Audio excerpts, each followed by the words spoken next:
ഗുരുവായൂരപ്പ, ആഞ്ജനേയ, കളരി പരമ്പര ദൈവങ്ങളെ. ഞാൻ അറിഞ്ഞില്ല. 1942 ക്വിറ്റ് ഇന്ത്യ സമരം 1942, ക്വിറ്റ് ഇന്ത്യ സമരം 1942, വാലിയൻ ജാലാബാഗ് 1919, വാലിയൻ ജാലാബാഗ് 1919. വാലിയൻ ജാലാബാഗ് അല്ല കുഞ്ഞെ, ജാലിയൻ വാലാബാഗ്. എന്തെങ്കിലും ആവട്ടെ. ജാലിയൻ വാലാബാഗ് 1919. ഒരു പേരൂടെ ഉണ്ടല്ലോ. ലാലാ ലജ്പത് റായ്, ലാലാ ലജ്പത് റായ്. ഇനി ഒരാളൂടെ ഉണ്ട്. ദാദാബായ് നവറോജി, ദാദാബായ് നവറോജി. എടാ ബാവേ, ഓരോ പേരുകള്. തമ്പുരാനെ, ഇവിടുന്ന് ജയിച്ച് അവിടെ ചെല്ലുമ്പോ ഞങ്ങളുടെ ആ പെൻഷൻ കൃത്യസമയത്ത് കിട്ടാനുള്ള ഒരു നീക്കുപോക്കുണ്ടാക്കണം. ഇപ്പോ അതൊക്കെ ഒരു വകയാ.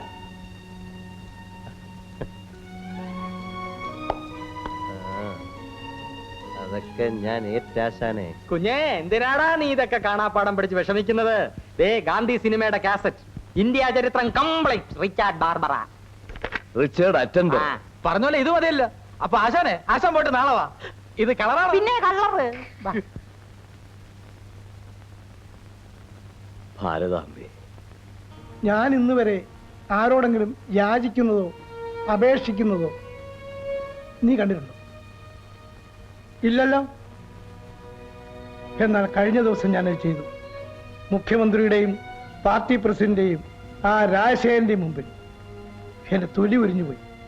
ലക്ഷക്കണക്കിന് രൂപ വില പിടിപ്പുള്ള എസ്റ്റേറ്റ് അവരുടെ പേർക്ക് എഴുതി കൊടുത്തിട്ടും എനിക്ക് അവരോട് രാജിക്കേണ്ടി വന്നു. നിന്നെ ഒരു മന്ത്രിയാക്കാൻ. കൈ നീട്ടിയവർക്കെല്ലാം ഭിക്ഷ കൊടുത്ത് പാരമ്പര്യമുള്ള ഒരു താവഴി വന്ന് പിറന്നവരാണ് നീയും ഞാനുമെല്ലാം.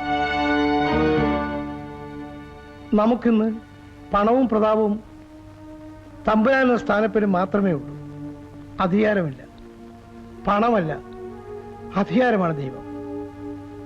എനിക്കും എൻ്റെ അച്ഛനും നഷ്ടപ്പെട്ടതെല്ലാം നീ തിരിച്ചെടുക്കണം. അതിനുവേണ്ടി ആരുടെ കാല് പിടിക്കാനും ഞാൻ തയ്യാറാണ്. നീയും അതിന് തയ്യാറാവണം. നീ കണ്ടില്ലേ, കഴിഞ്ഞ ദിവസം എന്നെ വഴിയിൽ തടഞ്ഞു നിർത്തി കൂലി കൂടുതൽ ചോദിക്കാൻ വരെ തൊഴിലാളികൾ ധൈര്യമായി. അതെല്ലാം അവസാനിക്കണം. നമ്മുടെ പഴയ രാജ്യത്വത്തെക്കാൾ വലുതാണടാ ഇന്നത്തെ മന്ത്രിസ്ഥാനം. രാജാവിന് ആശ്രിത വാത്സല്യം വേണമായിരുന്നു. മന്ത്രിക്കത് വേണ്ട, തന്ത്രം മതി. നമ്മുടെ കിരീടവും ചെങ്കോലും എന്തിന്, പ്രിവി പേഴ്സ് പോലും തട്ടിപ്പറിച്ച രാഷ്ട്രീയക്കാരോടും നമ്മ ബഹുമാനിക്കാത്ത പൊതുജനത്തിനോടും നീ പകരം ചോദിക്കുന്ന കണ്ടിട്ട് വേണം എനിക്ക് മരിക്കാൻ. ഞാൻ പറഞ്ഞതെല്ലാം മഹീന്ദ്രന് മനസ്സിലായല്ലോ അല്ലേ? മനസ്സിലായി. അച്ഛാ, നാളെ പ്രചരണം തുടങ്ങുകയാണ്. നമ്മുടെ എസ്റ്റേറ്റിലെ സമരം അവസാനിപ്പിക്കണം. കാരണം അവരും ഈ നിയോജക മണ്ഡലത്തിലെ വോട്ടർമാരാണ്. മിനിമം കൂലി 11 രൂപയല്ലേ അവർ ഡിമാൻഡ് ചെയ്യുന്നുള്ളൂ. നമുക്ക് 12 രൂപ വെച്ച് കൊടുക്കാം. മിനിമം കൂലി 12 രൂപയോ? എന്തിന്? വിട്ടിത്തം പറയായിരിക്കും. വിട്ടിത്തം അല്ല അച്ഛാ. വലിയ തമ്പുരാൻ 10 പൈസ കൂടുതൽ തരില്ല എന്ന് പറയുന്നു. അച്ഛൻ എതിർത്തിട്ടും 2 രൂപ കൂടുതൽ തരാമെന്ന് പറഞ്ഞ് ചെറിയ തമ്പുരാൻ സമരം അവസാനിപ്പിക്കുന്നു. തൊഴിലാളികളുടെ ഇടയിൽ എന്റെ സ്ഥാനം എന്തായിരിക്കും? തന്നെയുമല്ല, എന്റെ എതിർ സ്ഥാനാർത്ഥിക്ക് ബന്ധമുള്ള തൊട്ടടുത്ത തോട്ടത്തിൽ 11 രൂപയെ മിനിമം കൂലിയുള്ളൂ. നമ്മൾ 12 ആക്കിയാൽ അടുത്ത തോട്ടത്തിൽ തീർച്ചയായും സമരം വരും. ഇലക്ഷന്റെ ബഹളത്തിനിടയിൽ സമരം ഒതുക്കാൻ അയാൾക്ക് സമയം കിട്ടിയെന്ന് വരില്ല. അതും ബാലറ്റ് പേപ്പറിൽ എനിക്ക് ഗുണം ചെയ്യും.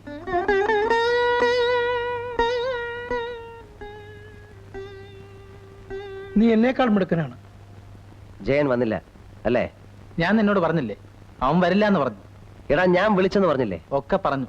എടാ, അവൻ നമ്മുടെ എതിർകക്ഷിയാ. ഫ്രണ്ട്ഷിപ്പിനേക്കാൾ വലുതാണല്ലേ അവന് പൊളിറ്റിക്സ്. മതിയടാ മതി. നീ എന്താ അല്ലിമലർക്കാവ് പെണ്ണ് കാണാൻ പോവാ? അവിടെ അണികൾ കാത്തിരിക്കുന്നു. വാ.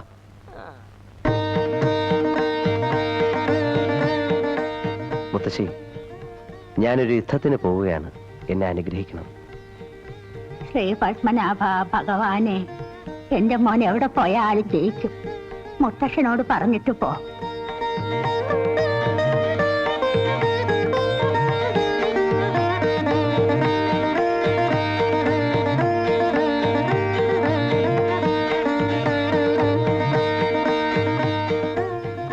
ശ്രീ പത്മനാഭനെ അനുഗ്രഹിക്കട്ടെ.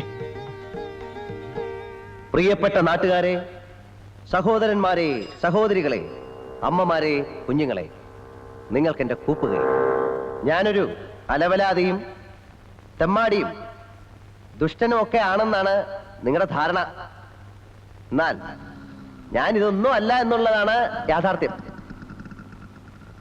പഴയ വിക്രമാദിത്യ രാജാവും വേഷം മാറി, ഭാഷ മാറി, ജനങ്ങൾ ഒരുവനായി നടന്നു.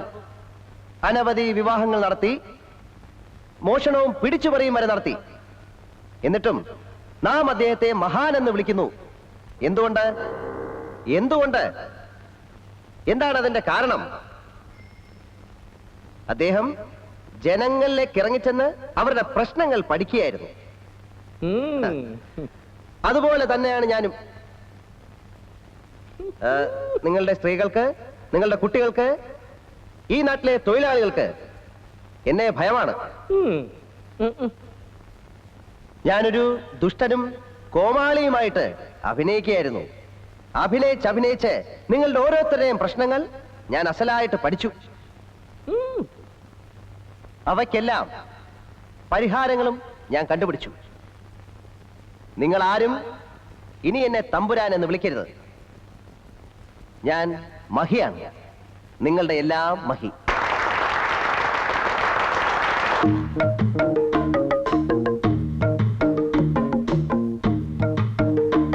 ജാലിയൻ വാലാ ബാഗും ക്വിറ്റ് ഇന്ത്യ സമരവും ഉപ്പ് സത്യാഗ്രഹവും നിങ്ങൾക്ക് ഓർമ്മയില്ലേ?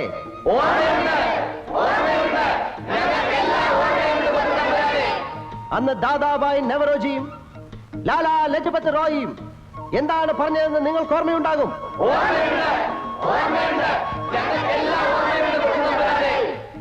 1965 എന്താണ് നടന്നത്? 1982 എന്താണ് നടന്നത്? 1965-ലും 82-ലും നടന്നത് തന്നെയല്ലേ ഈ 1987-ലും നടക്കുന്നതെന്ന് ഞാൻ നിങ്ങളോട് ചോദിച്ചു പോവുകയാണ്.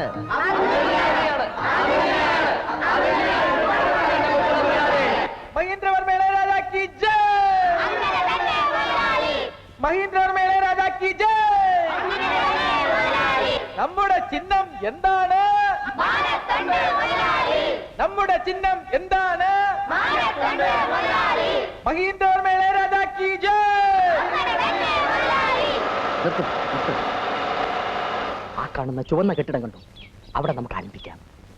കുടിയേറ്റ കർഷകനാ, പാലാക്കാരൻ തോമ. പേര് മറക്കരുത്. പാലാക്കാരൻ തോമ. ആ, പാലാക്കാരൻ തോമ. ശരി.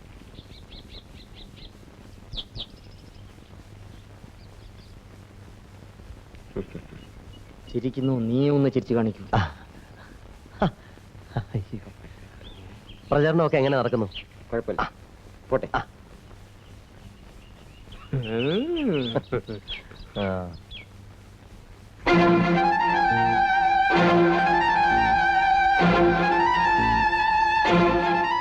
Best of luck.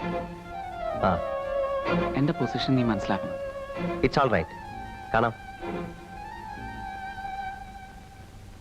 ലക്ഷ്മി, എനിക്ക് വേണ്ടി പ്രവർത്തിക്കണമെന്ന് ഞാൻ പറയത്തില്ല. പക്ഷേ ഗവൺമെന്റ് ജീവനക്കാർ തെരഞ്ഞെടുപ്പ് പ്രചരണത്തിൽ ഏർപ്പെട്ടാലുള്ള ശിക്ഷ എന്താണെന്നറിയോ? ജോലി പോകും. പേടിക്കണ്ട, ഞാൻ വെറുതെ പറഞ്ഞ.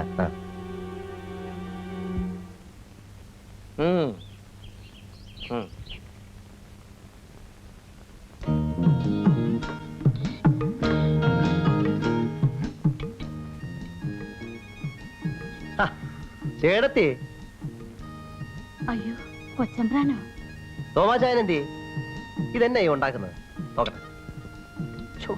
നല്ല അസലും മീൻകറി, വായിന്ന് വെള്ളം വരുന്നു. അപ്പണ്ട ഏടത്തി? ഞങ്ങള് തന്നാ അവിടുന്ന് കഴിക്കോ? അതെന്നാ ചോദ്യം ഏടത്തി?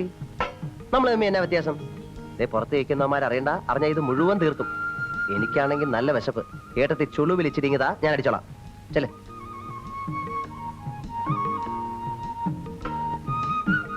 അല്ല ചേട്ടത്തി, നമ്മുടെ ത്രേസ്യ കുട്ടി ഇപ്പൊ എവിടാ?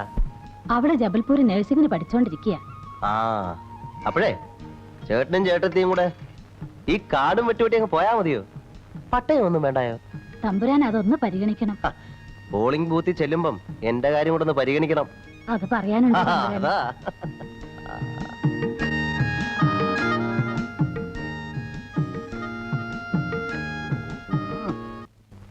ടുകുടുകുടു. മോ വന്നേ. അയ്യോ തമ്പുരാൻ. ആ. എന്താ ഇവന്റെ പേര്? ആ ടിറ്റമോൻ. അങ്കിളൊരു ഉമ്മാന്നേ. മാ.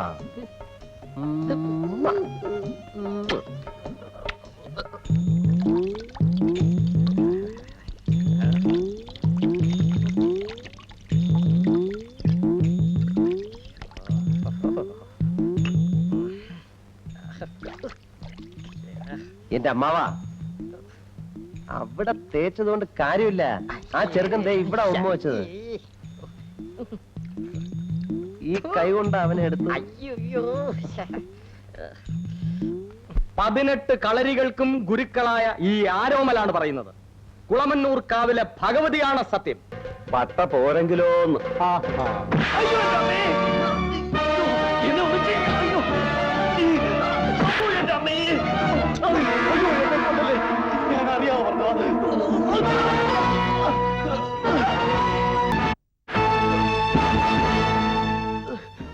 പോട്ടെ, സാരമില്ല.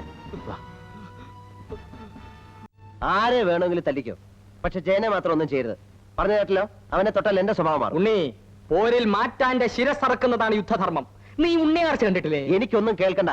ജയനെ തുടരുത്. വേണ്ട, ജയനെ തൊടണ്ട. നമുക്ക് മറ്റുള്ളവരെ മർദ്ദിക്കാം. വായിൽ വെള്ളിക്കരണ്ടിയുമായി പിറന്നു വീണ ഒരു ശിശുവാണ് ഇപ്പോൾ കൊട്ടാരത്തിന്റെ മതിലുകൾ തകർത്ത് ജനസേവനത്തിനായി ഇറങ്ങി വന്നിരിക്കുന്നത്. കിരീടവും ചെങ്കോലും വലിച്ചെറിഞ്ഞ ബുദ്ധനെ പോലെ, അശോകനെ പോലെ ഈ ഉന്നത കുലജാതൻ സ്വന്തം സുഖസൗകര്യങ്ങൾ ത്യജിച്ച് അധികാരത്തിന്റെ മുൾക്കിരീടമണിയാൻ ധൈര്യസമേതം മുന്നോട്ട് വന്നിരിക്കുന്നത്. കൊട്ടാരത്തിൽ സുഖസമൃദ്ധിയോടെ കഴിയുമ്പോഴും യുവരാജാവിന്റെ മനസ്സ് ഒന്ന് മാത്രമേ മന്ത്രിക്കുമായിരുന്നുള്ളൂ. എനിക്ക് സേവിക്കണം, എനിക്ക് ജനങ്ങളെ സേവിക്കണം. ഈ യുവാവിന്റെ മനസ്സിലെ ആഗ്രഹങ്ങളെ പൂവണിയിക്കും. സുഹൃത്തുക്കളെ, അദ്ദേഹത്തെ വിജയത്തിന്റെ സിന്ദൂര തിലകമണിയിക്കും. യുവരക്തത്തിന്റെ പ്രതീകമായ നമ്മുടെ ആശയവും ആവേശവുമായ നിങ്ങളുടെ പ്രിയങ്കരനായ യുവരാജാവിന് നമ്മുടെ മഹീന്ദ്രവർമ്മ ഇളയരാജയ്ക്ക് ഓരോ വോട്ടുകളും നൽകി അദ്ദേഹത്തെ വിജയിപ്പിക്കണമെന്ന് താണ് വീണ് കേണ് അപേക്ഷിക്കുകയാണ്, അഭ്യർത്ഥിക്കുകയാണ്. അങ്ങനെ നമ്മുടെ നിനക്കൊക്കെ മിനിമം കൂലി 12 രൂപ തന്നതാരാ ഓർമ്മയുണ്ടോ? ഉണ്ട് ചെറിയമ്പ്രാൻ. ആ, നമ്മുടെ ചിഹ്നം എന്താ? ചിഹ്നവും കുപ്പിയിലോട്ട് നോക്കണോ? സൂര്യൻ, മനസ്സിലായോ? എന്താ? ഉദയസൂര്യൻ. ആ, ക്ലാപ്പൻ.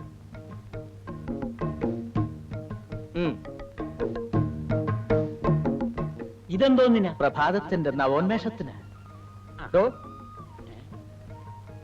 ഇതും അടിച്ചേച്ച് വേറെ വല്ലയിടത്തും മാറ്റി കുത്തിയ കളരിന്ന് ഞാൻ എന്റെ ഉറുമി എടുക്കും.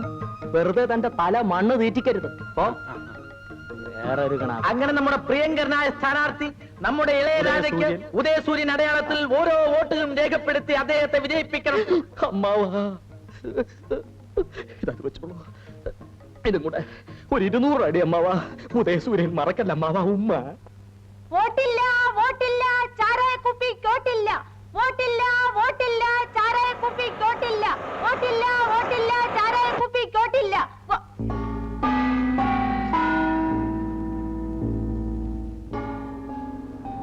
ഹലോ.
എന്താണ്?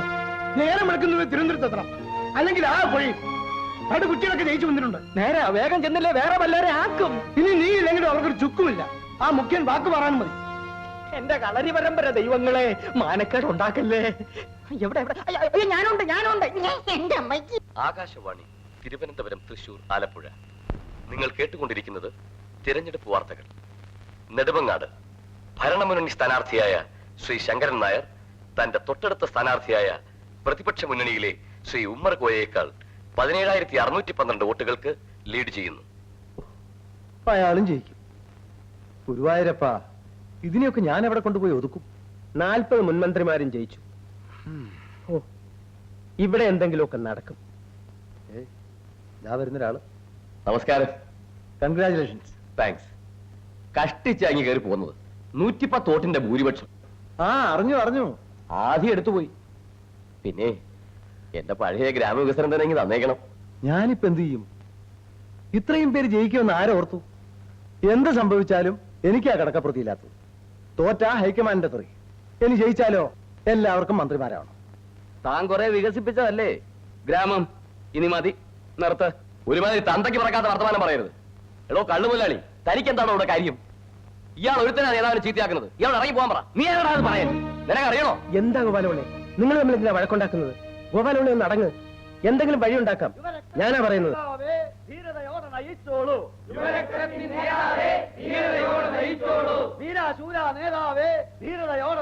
അയ്യോ, അവരാച്ചാലും എത്തി. ഇയാളൊക്കെ എങ്ങനെ ജയിച്ചു വന്നു എന്റെ ദൈവമേ. ലക്ഷം ലക്ഷം പിന്നാലെ എത്തിപ്പോയി എത്തിപ്പോയി യുവരക്തത്തിൻ നേതാവ്.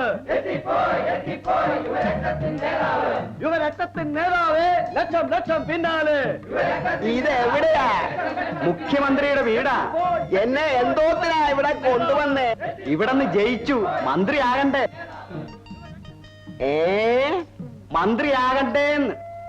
ആ, എനിക്കൊന്ന് മുള്ളണം. Bed pan കൊണ്ടുവന്നിട്ടുണ്ടോ?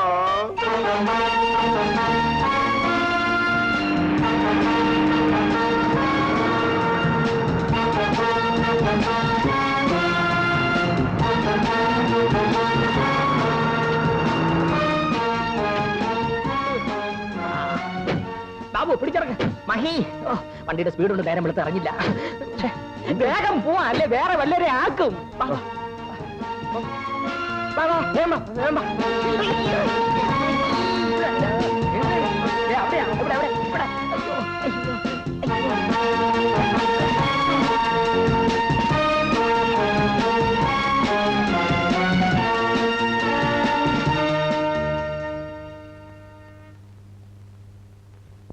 ഓട്ടത്തിന്റെ രജിസ്ട്രേഷൻ എപ്പോ നടത്തണം?